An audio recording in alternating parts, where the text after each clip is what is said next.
सन 1858 ईस्वी का भारत शासन अधिनियम। इस नियम की विशेषता क्या थी कि भारत का शासन कंपनी से लेकर ब्रिटिश क्राउन के हाथों में सौंप दिया गया। अभी तक क्या हो रहा था कि कंपनी जो है वो ही जो है क्या कर रही थी, भारत का शासन चला रही थी, है ना। अब क्या कर दिया कि पूर्ण रूप से इसमें लिखित रूप से बता दिया कि भारत का शासन कंपनी जो है वो नहीं चलाएगी, वो पूरी तरीके से ब्रिटिश क्राउन जो है उसके हाथों से सौंपा गया, मतलब उसके द्वारा चलाया जाएगा। भारत में मंत्री पद की व्यवस्था की गई, है ना। अब जब ब्रिटिश क्राउन के द्वारा ये चीजें चलाई जाएंगी तो फिर क्या होगा कि अब यहाँ पर मंत्री और मंत्री परिषद जैसी चीजें की जरूरत पड़ेगी, तो भारत में मंत्री पद की व्यवस्था की गई। 15 सदस्यों की भारत परिषद का सृजन हुआ, है ना। कितना? 15 सदस्यों की भारत परिषद का सृजन हुआ।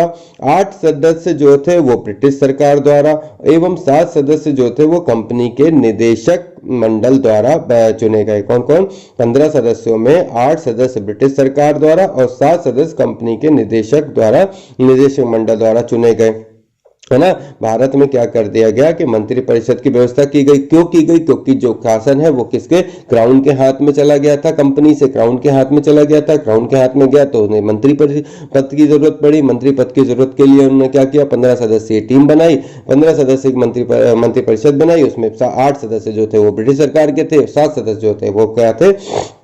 कंपनी के निदेशक मंडल द्वारा थे। ठीक है। मुगल सम्राट के पद को समाप्त कर दिया गया। इस समय तक क्या थे? बहादुर शाह जफर जो है अंतिम मुगल बादशाह थे, तो वो क्या गया? मुगल सम्राटों का क्या है? पद को समाप्त कर दिया गया। और इस अधिनियम के द्वारा बोर्ड ऑफ डायरेक्टर तथा बोर्ड ऑफ कंट्रोल को समाप्त कर दिया गया। तो अभी तक जो बोर्ड ऑफ डायरेक्टर और बोर्ड ऑफ कंट्रोल था उसको क्या कर दिया गया? पूरी तरीके से समाप्त कर दिया गया। अब बोर्ड ऑफ कंट्रोल और बोर्ड ऑफ डायरेक्टर किस अधिनियम के द्वारा बनाए गए थे? और देखो 1784 का पिट्स इंडिया एक्ट जो था उसमें दोहरे शासन की व्यवस्था में हमने पढ़ा था कि बोर्ड्स ऑफ डायरेक्टर व्यापारिक मामले देखेगा, बोर्ड ऑफ कंट्रोलर जो है राजनीतिक मामले देखेगा। तो 1784 से लेके 1858, है ना। तो 1784 से 1858 के एक्ट में मतलब जो है वो क्या है, काफी समय बाद जो है ये चीज को बंद कर दिया। तो पिट्स एक्ट के द्वारा जो है वो board of director, board of controller को नियुक्त किया गया था। और सन 1858 के भारत शासन अधिनियम के द्वारा जो है board of director, board of control को समाप्त कर दिया गया। ठीक है। भारत शासन, अब क्वेश्चन ये बनता है कि किस अधिनियम के द्वारा, है ना, पिट्स इंडिया एक्ट के तहत बनाए गए दोहरे शासन को समाप्त कर दिया गया?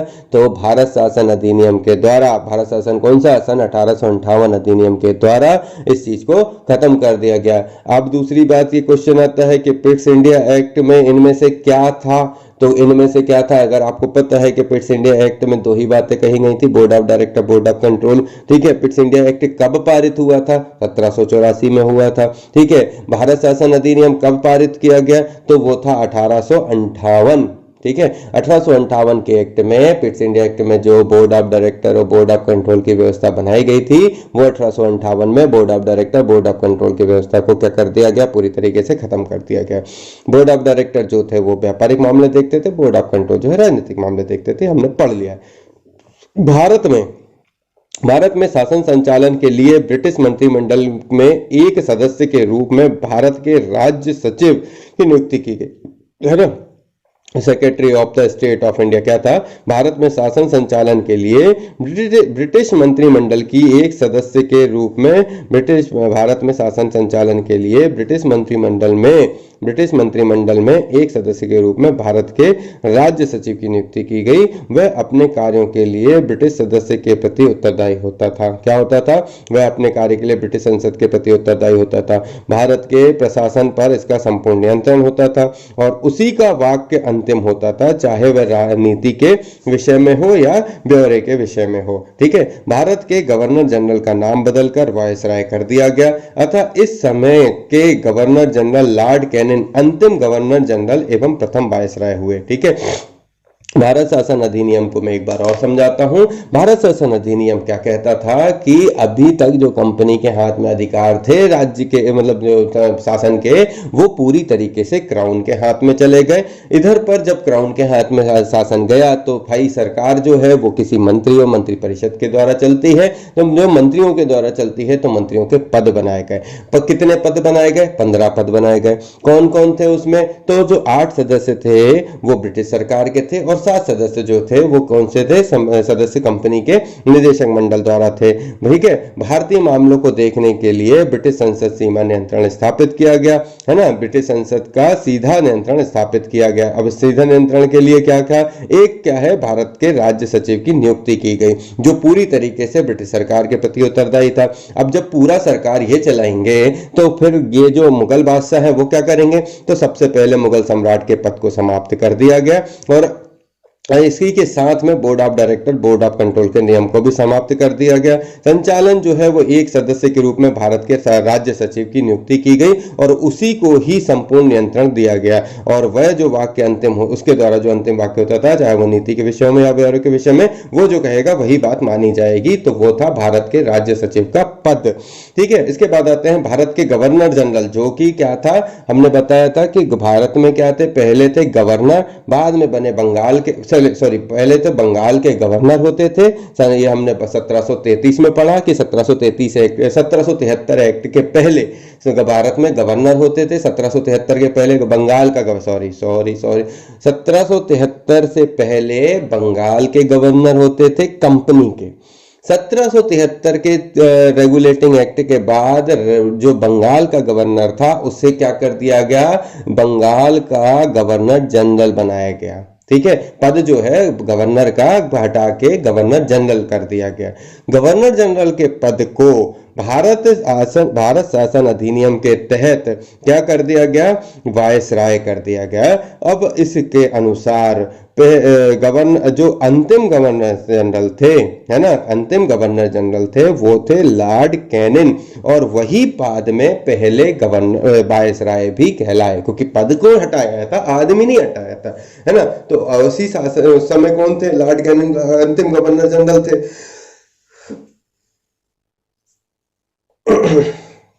अंतिम गवर्नर जनरल कौन थे? लॉर्ड कैनिन थे। अब पद को ही हटा के दूसरा पद ला दिया उसी पर समकालीन, तो भाई उसको क्या कर दिया गया? उनको इस पद पर नाम से पुकारा जाने लगा। तो पद का नाम बदल के जो है गवर्नर जो है गवर्नर जनरल से हटाकर क्या कर दिया गया? गवर्नर जनरल से हटाकर उस पद का नाम वाइसराय कर दिया गया। ठीक है, आगे बढ़ते हैं। सन 1861 ईस्वी का भारत परिषद अधिनियम। ठीक है, भारत परिषद अधिनियम।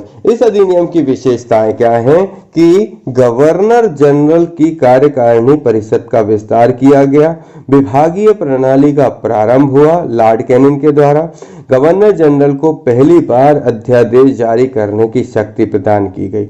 ऐसे अध्यादेश की अवधि मात्र 6 महीने होती थी।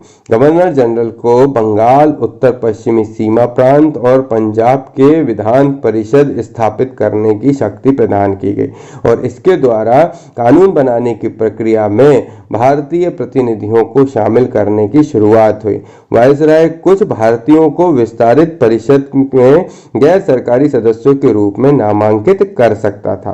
फिर से सुनिए, सन 1861 का भारत परिषद अधिनियम। क्या था भारत परिषद अधिनियम? तो हमने पढ़ा सन 1858 का भारत शासन अधिनियम। ठीक है, भारत शासन अधिनियम कब आया? सन 1858 में आया। 1853 में चार्टर एक्ट आया था। कौन सा वाला? ठीक है, 1853 का चार्टर एक्ट, 1833 का चार्टर एक्ट, है ना। उसके अलावा अगर देखें तो 1793 का चार्टर एक्ट। तो हमने इतनी चीजें पढ़ चुकी हैं, इसलिए हम बहुत ज्यादा पीछे नहीं जाएंगे। तो अपने क्लास में पढ़ा सन 1858 के एक्ट के बाद जब क्राउन के हाथ में सब चला गया, शासन जो है क्राउन के हाथ में गया, उसके बाद 1853 के बाद 1861 का भारतीय परिषद अधिनियम। इस अधिनियम की विशेषता थी कि गवर्नर जनरल की कार्यकारिणी परिषद का विस्तार हो गया और विभागीय प्रणालियों का प्रारंभ हुआ। विभागीय प्रणालियों का प्रारंभ जो हुआ वो किसके द्वारा किया गया? लॉर्ड कैनिन के द्वारा किया गया, है ना। लॉर्ड कैनिन जो पहले वायसराय थे उनके द्वारा विभागीय प्रणालियों का क्या है प्रारंभ किया गया। गवर्नर जनरल को पहली बार अध्यादेश जारी करने की शक्ति प्रदान की गई। तो जो गवर्नर जनरल थे वाइसराय बना दिया था। तो उन्हें पहली बार अध्यादेश जारी करने की शक्ति दी गई। ऐसे अध्यादेश की अवधि मात्र 6 महीने होती थी। गवर्नर जनरल को बंगाल, उत्तर पश्चिमी सीमा प्रांत और पंजाब में विधान परिषद स्थापित करने की शक्ति दी गई। इसके द्वारा कानून बनाने की प्रक्रिया में भारतीय प्रतिनिधियों को शामिल करने की शुरुआत की गई। तो अब जो कानून बनाए जाने थे उनमें भारतीयों को जोड़ा गया। कब से? सन 1861 के एक्ट के द्वारा, भारतीय परिषद अधिनियम के द्वारा। और वाइसराय कुछ भारतीयों को विस्तारित परिषद में गैर सरकारी सदस्यों के रूप में नामांकित कर सकता था। तो कुछ लोगों की जगह पर क्या कर सकता था? गैर नामांकित रूप से, है ना, गैर सरकारी सदस्यों के रूप में नामांकित कर सकता था। सन 1862 ईस्वी में लॉर्ड कैनिंग ने 3 भारतीयों, बनारस का राजा, पटियाला के महाराज और सर दिनकर राव को विधान परिषद में मनोनीत किया था। किन किन को? सन 1862 में, 61 में तो भारत परिषद अधिनियम बनाया जिसमें क्या गैर सरकारी सदस्यों के रूप में नामांकित किया जा सकता था। तो 1862 में लॉर्ड कैनिंग ने 3 भारतीयों, बनारस के राजा, पटियाला के महाराज और सर दिनकर राव को विधान परिषद के लिए मनोनीत किया गया। ठीक है, अब आते हैं 1873। ठीक है, 1873 ईस्वी का अधिनियम। इस अधिनियम के द्वारा यह उपबंध किया गया कि ईस्ट इंडिया कंपनी को किसी भी समय भंग किया जा सकता है। क्या है? ईस्ट इंडिया कंपनी को किसी भी समय भंग किया जा सकता है। और 1 जनवरी 1984 को ईस्ट इंडिया कंपनी को औपचारिक रूप से भंग कर दिया गया। यानी सन 1873 ईस्वी का अधिनियम क्या कहता था कि इस अधिनियम के द्वारा उपबंध किया गया कि ईस्ट इंडिया कंपनी को किसी भी समय भंग कर सकते हैं। और 1 जनवरी 1884 को ईस्ट इंडिया कंपनी को औपचारिक रूप से भंग कर दिया गया। ठीक है, अब कंपनी से शासन की तरफ जा चुके थे, अब शासन से कंपनी की तरफ क्या कहानी है? तो बस अब पलट गया कि अब कंपनी के लिए शासन की तरफ से एक नियम बन गया कि इसे कभी भी भंग किया जा सकता है। और 1 जनवरी 1884 को ईस्ट इंडिया कंपनी को औपचारिक रूप से भंग कर दिया गया।